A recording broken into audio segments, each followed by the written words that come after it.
Now हम chapter 8 that is mathematics of finance जो है वो स्टार्ट कर रहे हैं।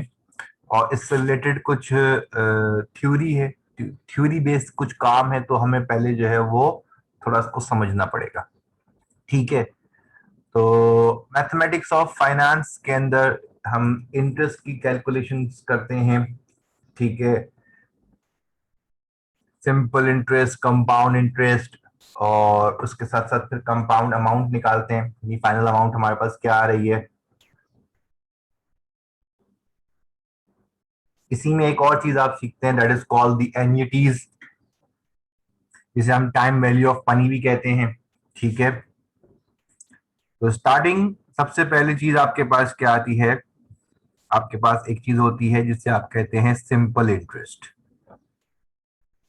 अच्छा, सिंपल इंटरेस्ट का मतलब क्या होता है आपके पास, कि जो भी आप अमाउंट इन्वेस्ट कर रहे हैं उस पे एक रेट ऑफ इंटरेस्ट मिलेगा for some number of years, और जो आपको इंटरेस्ट मिल रहा होगा वो इंटरेस्ट की अमाउंट सेम रहेगी, वो चेंज नहीं होती है। ठीक है, तो एक ही अमाउंट पे आपको इंटरेस्ट मिलता रहता है। लेट सपोज कि आपको 5 साल के लिए या 10 साल के लिए आपने कोई सिंपल इंटरेस्ट पे कोई चीज अगर आपने लिख ली है, तो जो भी आपका अमाउंट प्रिंसिपल होगा तो उस पे आपके पास क्या होगा, आपको इंटरेस्ट मिलता रहेगा। ठीक है, और इंटरेस्ट इंटरेस्ट मिलता रहेगा सेम।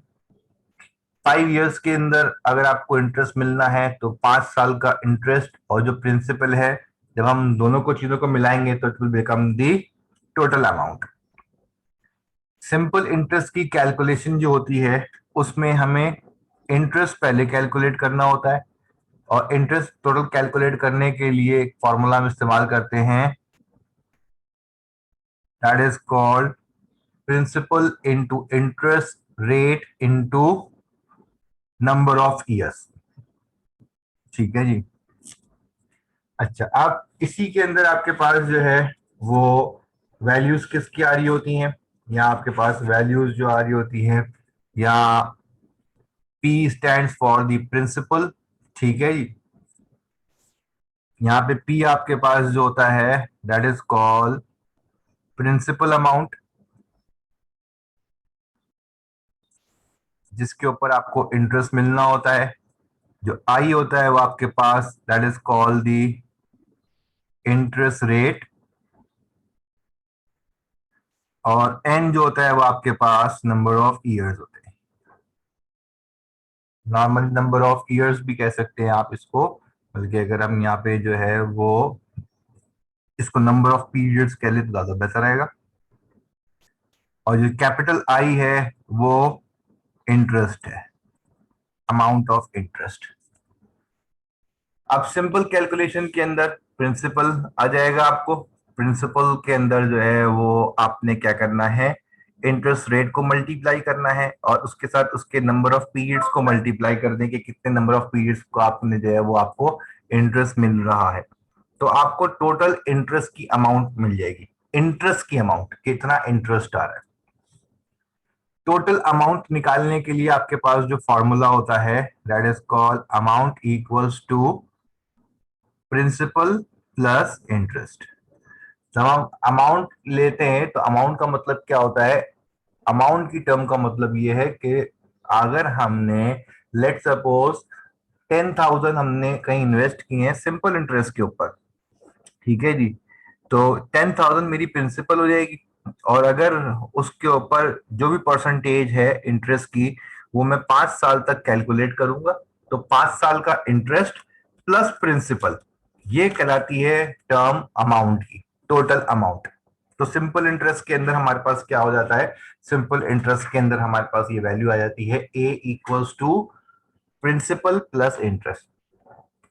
इसी को अगर हम मॉडिफाई कर लें, ठीक है, तो एक मॉडिफिकेशन यहाँ पे हमारे पास बन सकती है कि अगर मुझे डायरेक्टली अमाउंट निकालनी है सिंपल इंटरेस्ट के अंदर, तो मैं क्या करूंगा, इस इंटरेस्ट के अंदर इसकी वैल्यू को पुट कर देता हूं। ठीक है, इंटरेस्ट की वैल्यू कैलकुलेट करते हैं PIN से, और इसको सिंप्लीफाई करेंगे तो ये बन जाएगा P, कॉमन ले लेते हैं 1 प्लस IN। ठीक है जी, 1 × IN। तो अगर मैं ये फॉर्मूला इस्तेमाल करता हूं सिंपल इंटरेस्ट के क्वेश्चन पे, तो मुझे डायरेक्ट अमाउंट मिल जाएगा। नॉर्मल सिचुएशंस के अंदर सिंपल इंटरेस्ट के अंदर क्या होता है, नॉर्मल सिचुएशंस के अंदर हमारे पास हम पहले इंटरेस्ट कैलकुलेट करते हैं और फिर उसका अमाउंट निकाल लेते हैं। बट अगर किसी सवाल में आपको सिंपल इंटरेस्ट में डायरेक्ट अमाउंट निकालना है, तो जो हमने थर्ड बॉक्स के अंदर फॉर्मूला लिखा है वो हम इस्तेमाल कर सकते हैं। सेकेंड इंपॉर्टेंट चीज जो आपने पढ़नी होती है इसके अंदर, वो होती है कंपाउंड इंटरेस्ट। अच्छा, कंपाउंड इंटरेस्ट आपके पास जो होता है वो क्या होता है, कंपाउंड इंटरेस्ट का मतलब होता है आपके पास कि जो भी आपकी अमाउंट ऑफ प्रिंसिपल है, ठीक है जी, उसके ऊपर आपको समझ लें कि आपको इंटरेस्ट मिलेगा। ठीक है, वो इंटरेस्ट जो होगा प्रिंसिपल में ऐड बैक हो जाता है। अगर प्रिंसिपल में आपका इंटरेस्ट ऐड बैक होगा तो ये शो करेगा कि आपके इंटरेस्ट जो है वो कंपाउंडिंग के थ्रू हो रहा है। ठीक है, और कंपाउंडिंग के अंदर जब हम जाते हैं तो कंपाउंडिंग के थ्रू जब हम कैलकुलेट करते हैं इंटरेस्ट को, तो वहां पे फॉर्मूला हो जाता है आपके पास, that is A = P × 1 + I power n। A = P 1 + I power n। यानी एक बेसिक डिफरेंस हो जाता है कि सिंपल इंटरेस्ट में हम पहले इंटरेस्ट निकालते हैं नॉर्मल सिचुएशन के अंदर, कंपाउंड इंटरेस्ट में हम डायरेक्ट अमाउंट निकालते हैं। यानी अगर हमने 5 साल के लिए कोई प्रिंसिपल अमाउंट रखा है कंपाउंड इंटरेस्ट के ऊपर, तो जब हम कैलकुलेट करेंगे तो इसकी डायरेक्ट अमाउंट आ जाएगी। ठीक है जी, देन उसकी सेकंड फेज के अंदर अगर आपसे कहा जाए कि इंटरेस्ट निकालें, कंपाउंड इंटरेस्ट निकालें, तो कंपाउंड इंटरेस्ट कैलकुलेट करने के लिए हमें क्या करना पड़ेगा, अमाउंट में से प्रिंसिपल को माइनस करना पड़ता है। ठीक है जी, अच्छा जी, कंपाउंडिंग जो होती है आपके पास, ये याद रखने वाली बात है यहाँ पे कि कंपाउंडिंग जो होती है आपके पास, एक चीज होती है कंपाउंडिंग, ये जो हमने कहा ना कि आपका इंटरेस्ट जो है वो प्रिंसिपल के साथ जाके री इन्वेस्ट हो जाता है। तो कंपाउंडिंग की जो कैटेगरीज है आपके पास वो क्या है, नॉर्मल कैटेगरी में एनुअल होता है। ठीक है जी, वरना आपके पास ये सेमी एनुअल भी हो सकता है। ठीक है, एनुअल, सेमी एनुअल, देन उसके बाद आपके पास क्वार्टरली भी हो सकता है, ये मंथली भी हो सकता है। ठीक है जी, और उसके साथ साथ अगर हम और जाएं तो कंपाउंडिंग कंटिन्यूअस हो सकता है कि जो आपने लास्ट चैप्टर 7 के अंदर 7.2 के सवाल के अंदर देखा था, जिसके अंदर एक्सपोनेंशियल फंक्शन इन्वॉल्व हो जाता है, that is called compounding continuously. ठीक है जी, ये 4-5 किस्म की कंपाउंडिंग्स होती है। एनुअल कंपाउंडिंग का मतलब क्या होगा कि साल में इंटरेस्ट एक दफा मिल रहा है और एक ही दफा वो आपके पास क्या हो जाएगा, री इन्वेस्ट हो जाएगा। सेमी एनुअल कंपाउंडिंग का मतलब क्या होता है, सेमी एनुअल कंपाउंडिंग मींस कि आपके पास इंटरेस्ट जो चार्ज होगा वो साल में 2 दफा होगा। ठीक है जी, जब साल में 2 दफा इंटरेस्ट चार्ज होगा तो इसका मतलब क्या है, आपके पास वो री इन्वेस्ट भी 2 दफा हो रहा होगा। ठीक है जी, परसेंटेज ऑफ इंटरेस्ट जो होती है वो डिस्ट्रीब्यूट हो जाती है according to the compounding. For example, अगर 10% आपके पास कंपाउंडिंग हो रही है, ठीक है जी, या आप इसको समझ लें कि आपके पास इंटरेस्ट रेट है 12% का, तो 12% जो होगा वो आपका हमेशा क्या होगा, that will become the annual rate of interest. अगर सेमी एनुअल की बात करेंगे तो इसका मतलब क्या हो जाएगा, अब 12% एनुअल है, पूरे साल का 12% है, तो अगर साल में 2 दफा चार्ज होगा तो इसका मतलब है वो 6% से चार्ज हो जाएगा। ठीक है, सेमी एनुअल का मतलब हो जाएगा कि आपका इंटरेस्ट जो होता है वो हाफ हो जाएगा।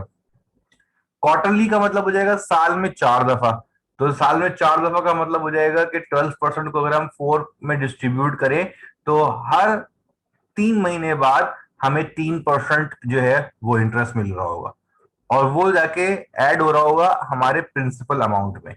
फिर नेक्स्ट 3 मंथ्स में फिर 3% इंटरेस्ट मिलेगा, फिर नेक्स्ट 3 मंथ्स में 3% इंटरेस्ट मिलेगा, फिर नेक्स्ट 3 मंथ में 3% इंटरेस्ट मिलेगा।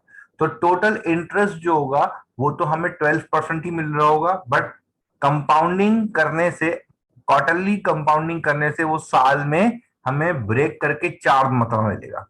ठीक है जी। इसी तरीके से मंथली डिस्ट्रीब्यूट करते हैं। और कंपाउंडिंग कंटिन्यूस जो होती है, कंपाउंडिंग कंटिन्यूस की जो कैलकुलेशन है वो अलग होती है, जो एक्सपोनेंशियल फंक्शन से की जाती है। जितनी ज्यादा कंपाउंडिंग होगी उतना ही ज्यादा आपका इंटरेस्ट जो होगा वो अमाउंट में बढ़ता चला जाएगा। अगर आप एनुअल इंटरेस्ट कैलकुलेट करेंगे कंपाउंडिंग के अंदर, तो जो उसकी अमाउंट आएगी सेमी एनुअल की कैलकुलेशन में वो अमाउंट एनुअल से ज्यादा हो जाएगी। क्वार्टरली कैलकुलेट करेंगे तो क्वार्टरली के अंदर वो उससे भी ज्यादा हो जाएगी। ठीक है। और मंथली पे जाएंगे हम, तो मंथली के अंदर जो है वो अमाउंट उससे और ज्यादा हो जाएगी। यानी आपकी कंपाउंडिंग जितनी नैरो हुई हुई होगी, ब्रेक हुई हुई होगी, उतना ही आपको इंटरेस्ट ज्यादा मिलेगा। ठीक है जी। तो ये आपके पास एक कैलकुलेशन हो गई सिंपल इंटरेस्ट की। एक कैलकुलेशन है आपके पास that is the compound interest की। तो ये दो मेन कैलकुलेशन आ गई आपके पास इंटरेस्ट से रिलेटेड। अच्छा, इसमें इन दोनों के अंदर याद रखना है आपको, ये जो अमाउंट इन्वेस्टमेंट होती है, ये जो प्रिंसिपल होता है आपका, वो प्रिंसिपल जो होता है वो एक ही दफा पे किया जाता है, चाहे वो सिंपल इंटरेस्ट हो या कंपाउंड इंटरेस्ट हो। मिसाल के तौर पे मैंने जो है वो 1 लाख जो है वो इन्वेस्ट कर दिए सिंपल इंटरेस्ट के अंदर। अगर हम सिंपल कर लेते हैं क्वेश्चन एक, दैट इज कि हमने प्रिंसिपल लगा दिया 1 लाख।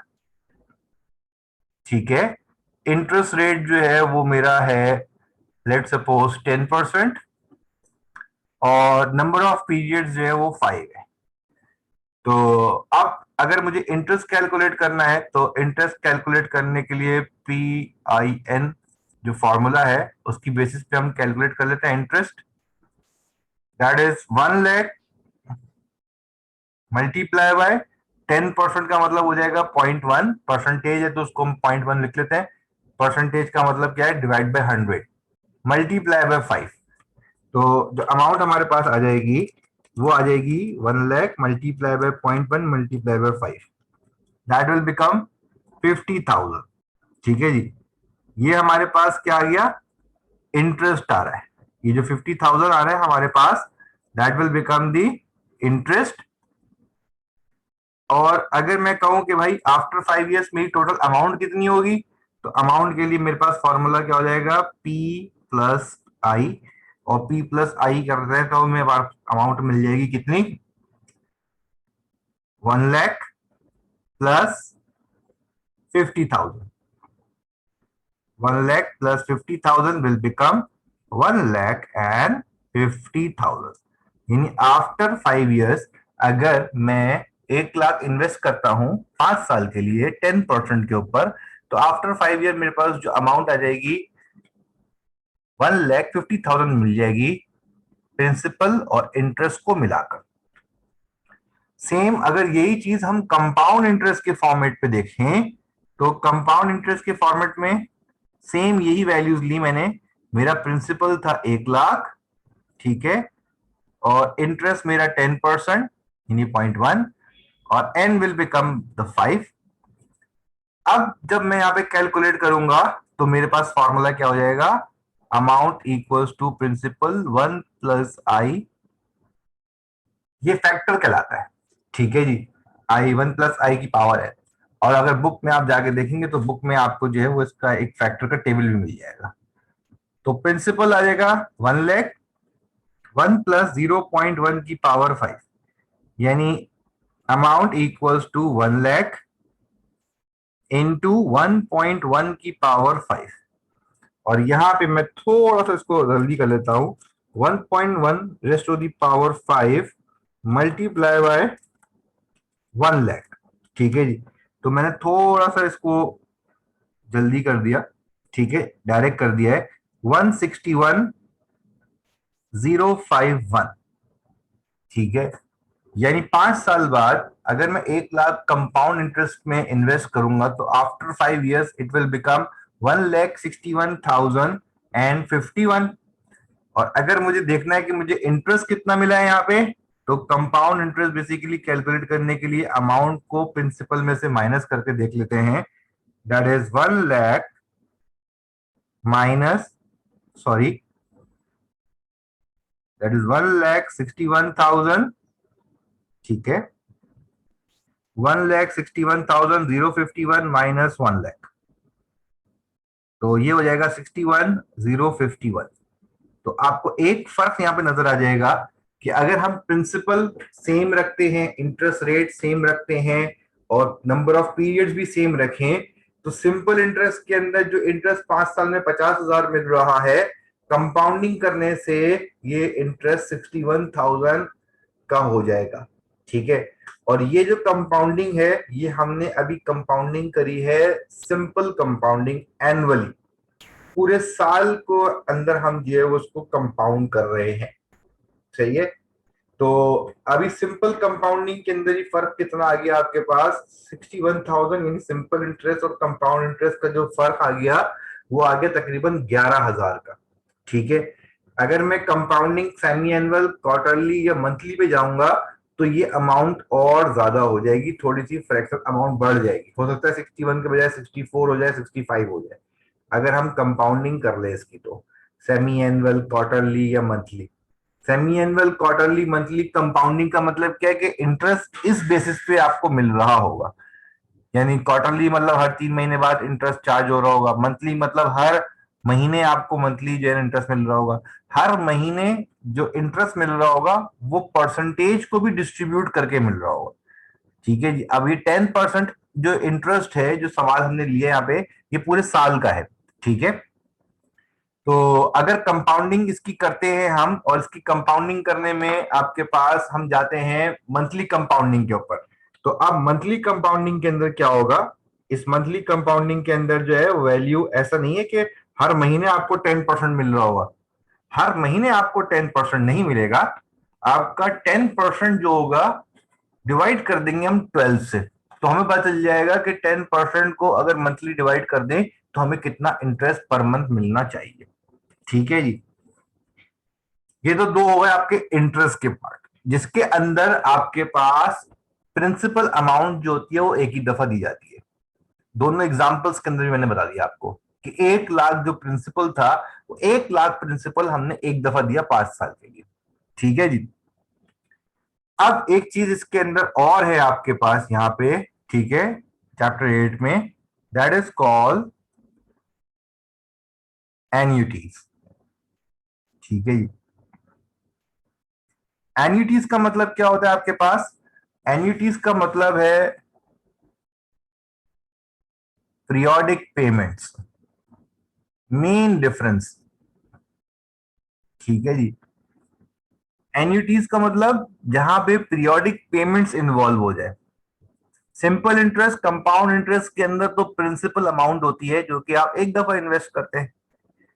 एन्युटीज जब हम जब देखते हैं तो एन्युटीज के अंदर क्या होता है आपके पास, एन्युटीज के अंदर आप इन्वेस्टमेंट्स जो कर रहे होते हैं वो पीरियोडिक बेसिस पे कर रहे होते हैं। पीरियोडिक बेसिस का मतलब क्या होता है कि आप कुछ अमाउंट जो होता है वो हर पीरियड के बाद जमा करा रहे होते हैं। अगर मैं आपसे कहूं कि भाई मैंने जो है वो 10,000 जो है वो जमा करने शुरू कर दिए। ठीक है जी, और वो 10,000 जो मैं जमा कर रहा हूं वो मैंने साथ साथ कहीं पे इन्वेस्ट भी कर दिए, तो अब उन 10,000 पे मुझे इंटरेस्ट भी मिल रहा है। ठीक है जी, और वो 10,000 मैं क्या करता हूं, हर साल जमा करता हूं या हर 6 महीने पे जमा कर रहा हूं। तो अब क्या हो जाएगा आपके पास कि मैं हर 6 महीने पे 10,000 भी दे रहा हूँ। ठीक है, और जहां पे मैंने वो 10,000 इन्वेस्ट किए वहां से मुझे इंटरेस्ट भी मिल रहा होगा। तो अगर फर्स्ट पीरियड को कंसीडर करें आप, फर्स्ट मैंने 10,000 जब इन्वेस्ट किए तो उसका पीरियड एंड होगा तो वहां पे मुझे इंटरेस्ट मिल जाएगा। फिर सेकंड पीरियड जब स्टार्ट हो रहा होगा तो फिर मैं 10,000 रुपए दे दूंगा। जब मैं दवा 10,000 रुपए दूंगा तो अब जो इंटरेस्ट अमाउंट होगा वो किस पे लगेगा, कि पहले आए 10,000 प्लस इंटरेस्ट, और फिर जो मैंने एक और नेक्स्ट पेमेंट करी 10,000, अब इन सबको मिलाकर नेक्स्ट पीरियड का इंटरेस्ट इस पे मिलेगा मुझे। ये इंटरेस्ट अमाउंट फिर दोबारा क्या हो जाएगी, ऐड हो जाएगी उसी प्रीवियस अमाउंट के अंदर, टोटल के अंदर, और नेक्स्ट पीरियड के अंदर फिर मैं 10,000 पे करूंगा। तो हर पीरियड की मैं एक पेमेंट करता रहूंगा, उससे मेरे अमाउंट में भी इजाफा होता रहेगा, और जो इंटरेस्ट मिल रहा होगा उसमें भी इसको ग्रेजुअली इंक्रीज कर देंगे आप। इसकी एग्जांपल इसको ऐसे समझ लें, कैसे इसको सबसे अच्छी एग्जांपल इसकी क्या होती है आपके पास, अगर आपने इंश्योरेंस प्लान देखे हो, तो इंश्योरेंस प्लान देखते हैं आप, तो इंश्योरेंस प्लान क्या होता है आपके पास, कि आप कोई इंश्योरेंस प्लान जब भी लिया जाता है, अक्सर आपने देखा होगा बहुत सारी इंश्योरेंस कंपनीज हैं, स्टेट लाइफ, ईएफयू, अलीको, ठीक है जी, जुबली। तो इसके अंदर आपने देखा होगा कि जब आपसे टर्म्स डिसाइड की जाती हैं, तो आप क्या करते हैं, इसके अंदर एनुअल प्रीमियम सेट कर देते हैं। जब आप एनुअल प्रीमियम सेट करते हैं इसके अंदर, तो उसमें क्या आता है आपके पास, उस एनुअल प्रीमियम के अंदर आपको एक एनुअल अमाउंट बता दी जाती है। आप 20 साल तक क्या करते हैं, आप वही अमाउंट पे करते रहते हैं। मिसाल के तौर पे आपने जो है वो 25,000 का प्रीमियम सेट कर लिया, ठीक है, 10 साल के लिए। तो आप क्या करेंगे, 10 ईयर्स तक हर साल 25,000 पे करते रहते हैं, ठीक है जी। अब हर साल आप जब 25,000 उसको पे करते रहेंगे, तो आपके पास तो कैलकुलेशन के हिसाब से देखा जाए तो 10 ईयर्स में आपने 2,50,000 जमा करें, 25 × 10 करेंगे तो 2,50,000 बनेंगे। बट जो आपको रिटर्न मिल रहा होता है, वो रिटर्न तो आपको मिलता है 6 लाख 7 लाख रुपए का, ठीक है जी, 7.5 लाख रुपए का। तो ये कैसे पॉसिबल होता है, क्योंकि हम जो अमाउंट इन्वेस्ट कर रहे होते हैं, ठीक है जी, उसके ऊपर इंटरेस्ट भी मिल रहा होता है, एक तरह से समझ लें आप। फिर नेक्स्ट पीरियड में हम दोबारा प्रीमियम जमा कराते हैं, तो अब जो अक्यूमुलेटेड अमाउंट होती है, प्रीवियस प्रीमियम, करंट प्रीमियम और उसके बोनसेस मिलकर फिर नेक्स्ट आपको बोनस एंटाइटल होता है। इसी तरीके से ये आगे बढ़ते बढ़ते जब ये एंड के पीरियड पे पहुंच रहे होते हैं, तो आपका प्रीमियम भी मिल रहा होता है इसके अंदर, और आपका जो उसमें बोनस है या मार्कअप या इंटरेस्ट जो भी होता है, वो भी अच्छे अमाउंट में मिल रहा होता है। और इसकी वजह से नेक्स्ट पीरियड पे जो आपको बोनस एंटाइटल होना होता है, उसकी बेस बड़ी होती चली जाती है। इसीलिए इन दी एंड आपका जो रिटर्न होता है, जो आपकी अमाउंट होती है, उससे 2-3 टाइम्स जो है वो ज्यादा बन जाता है, ठीक है। अब जब एन्युटीज की बात करते हैं हम, तो एन्युटीज के अंदर हमारे पास क्या आता है, एन्युटीज के अंदर हमारे पास जो होती है, एक आती है फ्यूचर वैल्यू, ठीक है जी। अच्छा, अब यहां आपके पास एक चीज आती है, that is called the future value, ठीक है। अच्छा, फ्यूचर वैल्यू आपके पास क्या होती है, फ्यूचर वैल्यू का मतलब होता है कि जो मैंने भी आपको बताई, ठीक है, वो फ्यूचर वैल्यू का मतलब क्या होगा कि आप अमाउंट जमा कराते रहेंगे, ठीक है।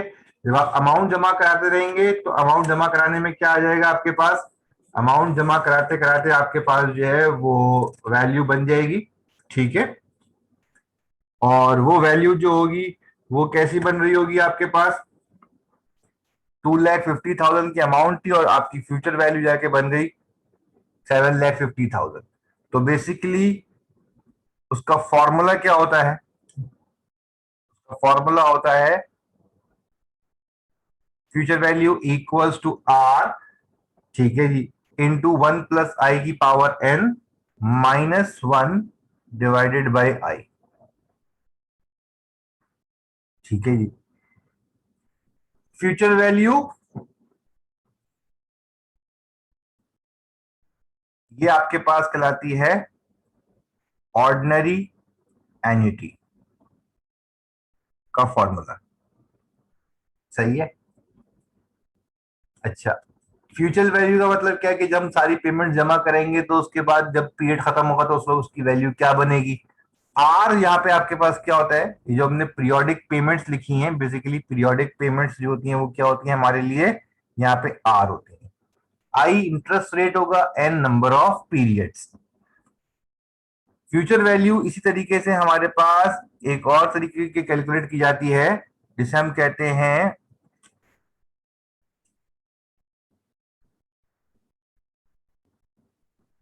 Future value of annuity due.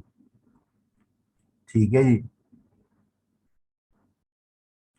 तो इसलिए हमारे पास क्या आ रहा है यहाँ पे, that is future value is R 1 + i power n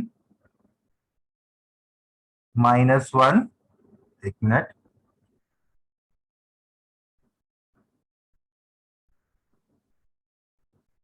1 + i power n -1 divided by i, और इसमें एक फैक्टर बढ़ जाता है 1 + i। तो ऑर्डिनरी एन्युटीज एंड एन्युटी ड्यू का मतलब क्या होता है कि आपके पास यहाँ पर ऑर्डिनरी एन्युटी जब आपके पास जो है पेमेंट्स इन दी एंड जमा हो रही होती हैं, और एन्युटी ड्यू का मतलब होता है कि जब आपके पास जो है वो पेमेंट्स इन द बिगनिंग जमा हो रही है। ठीक है जी। बाकी कैलकुलेशन सेम है। ठीक है। जैसे हमने फ्यूचर वैल्यू को कैलकुलेट किया है, इसी बेसिस के ऊपर जो है वो प्रेजेंट वैल्यू ऑफ एन्युटी भी कैलकुलेट की जाती है। और प्रेजेंट वैल्यू ऑफ एन्युटी का मतलब है कि आपकी आगे वाली जो अमाउंट इन्वेस्ट कर रहे हैं आप, जो आगे उसकी अमाउंट की वैल्यू बनेगी, वो करंट दिनों में जो है वो उसकी इक्विवेलेंसी क्या होगी, that will call the present value of annuity. ठीक है जी। तो ये आपके पास कुछ बेसिक चीजें थी जो कि चैप्टर 8 से रिलेटेड थी। अब हम फर्दर जब हम स्टार्ट करेंगे चैप्टर 8, तो इसके अंदर हम जो है वो डायरेक्ट क्वेश्चन से जो है वो देखेंगे कि क्वेश्चंस के अंदर जो है वो हमारे पास क्या क्या चीजें जो है वो इससे रिलेट होकर आती हैं। तो उससे आपको जो है वो ये सब कैलकुलेशन जो है वो इंशाल्लाह समझ में आ जाएगी। इंशाल्लाह नेक्स्ट सेशन में जो है वो हम देखेंगे कि हमारे पास जो है वो आपका चैप्टर 8 जो है वो उसके अंदर क्या क्या फॉर्मूला आपके पास जो है वो इस्तेमाल हो रहा है। ठीक हो गया। ओके।